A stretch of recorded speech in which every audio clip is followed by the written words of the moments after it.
संसार में बहुत बड़ा पाप है बिना सोचे समझे किसी की निंदा करना।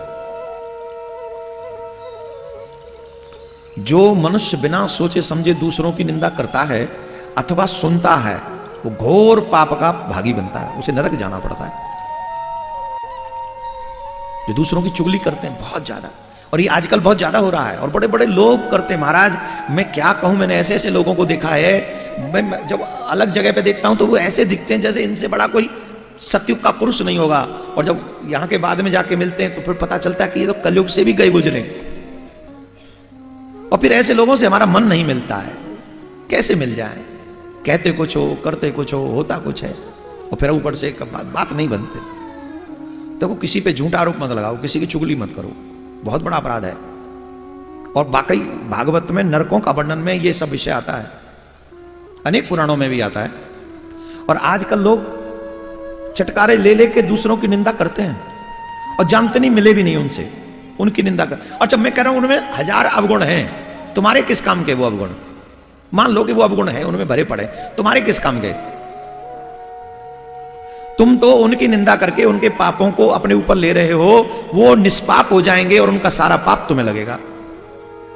एक कथा आती है ना, हमने सुनाई है एक बार। एक महात्मा किसी राजा के यहां पर भिक्षा मांगने के लिए गए। वो राजा उस समय घुड़शाला में था, राजा घुड़शाला में था, तो संत ने कहा भिक्षाम दी। अब संत वो राजा को आ गया गुस्सा, बोले इस आदमी को ये नहीं पता कहां मांगना चाहिए कहां नहीं, मैं घुड़शाला में क्या दूं इसे। वहीं से एक पस अंजलि भर के गोबर उठा के दे दिया, ले जाओ। बोले ठीक है, वो ले गए आराम से और कुटिया के बगल में डाल दिया। भजन करते गए, उन्हें तो कोई संत तो संत है, भजन करते रहे, आनंद लेते रहे। कुछ दिन बाद साहब वो एक वही राजा भ्रमण करता हुआ उसी वन में पहुंचा, तो संत को देखा, धार्मिक ही था, वैसा नहीं था, पर क्रोध में आके व्यक्ति कर बैठा और जाके चरणों में प्रणाम किया। तो कुटिया के पास देखा एक गोबर का ढेर पड़ा हुआ, पहाड़ खड़ा हुआ है, गोबर का पहाड़ खड़ा हुआ है। महात्मा से पूछा आप यहां भजन करते हैं, गोबर की क्या जरूरत है?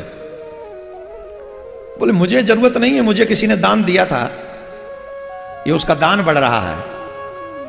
क्या? बोले हाँ ये किसी का दान बढ़ रहा। बोले गोबर कौन दान देता है? बोले भूल गया राजा, तूने ही दान दिया है। भूल गए?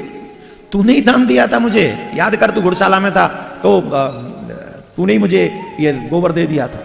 मैंने? बोले हाँ। बोले ये बढ़ रहा है? बोले हाँ बढ़ रहा है, एक अंजलि दिया था अब ये पर्वत हो गया। बोले क्या करना पड़ेगा? बोले जो तूने मुझे दिया ये गोबर तुझे खाना पड़ेगा। बोले इतना खाना पड़ेगा? पूरा पर्वत? बोले हाँ ये पूरा पर्वत खाना पड़ेगा। अब तो चरणों में गिर पड़ा, बोले महाराज मुझे क्षमा कर दो, वो क्रोध में मैं सब कर गया, जानबूझ के नहीं किया, जानबूझ के ही हुआ पर क्रोध में हो गया, महाराज क्षमा करो। मैं तो अब कैसे ये पाप कटे? बोले देखो सुन, तेरे पाप ऐसे नहीं कटेंगे, तूने संत को गोबर दिया है, ये तो तेरा कर्म है। बोले फिर भी कम कैसे हो, पहाड़ थोड़ी खाया जा रहा है। बोले कम हो जाएगा। बोले कैसे? बोले पाप करना मत, पाप करने की एक्टिंग करना, पाप करना मत, पाप करने की एक्टिंग करना, तो क्या होगा? लोग तेरी निंदा करें। क्या एक्टिंग की उसने? शराब की बोतल मंगवाई और बीच चौक पे जाके बैठ गया, उसमें कुछ और रस भर लिया, ब्रांड शराब का नाम लिखवा लिया, रस था, विष नहीं, शराब नहीं थी, और बैठ के चौक पे बैठ के पिया। और लाओ, और जो कोई जाए उसे उल्टा सीधा पूछ ले कुछ भी, जैसे नशेड़ी करते हैं वैसा। हाँ भाई कहाँ रहते हो? अच्छा पिए कभी? ऐसे करे। 2-4 घंटा उसने एक्टिंग की। अब राजा ऐसी एक्टिंग करे तो 2 मिनट ही काफी है। अब मतलब कोई बड़ा आदमी करे तो वो तो 2 मिनट में ही खेल खत्म हो जाता है। अब जो चौक से निकले स्त्री पुरुष और जो निकले, अरे राम राम बड़ा दुष्ट है, शर्म नहीं है, पीना है तो भीतर ही पी लेता, राजा है, प्रजा कैसी होगी, सब बुराई करने लग गए। दूसरे दिन फिर गया राजा महात्मा की कुटिया में, पूरा पहाड़ खत्म गोबर का, पूरा पहाड़। सुन जाओ, एक अंजलि बाकी है। बोले महाराज दोबारा एक्टिंग करनी पड़ेगी क्या ऐसे खत्म करने के लिए? बोले अब इसके लिए कितनी भी एक्टिंग कर, ये खत्म नहीं होगा। बोले क्यों? बोले ये तो तूने दिया है, इतना तो तुझे झेलना ही पड़ेगा।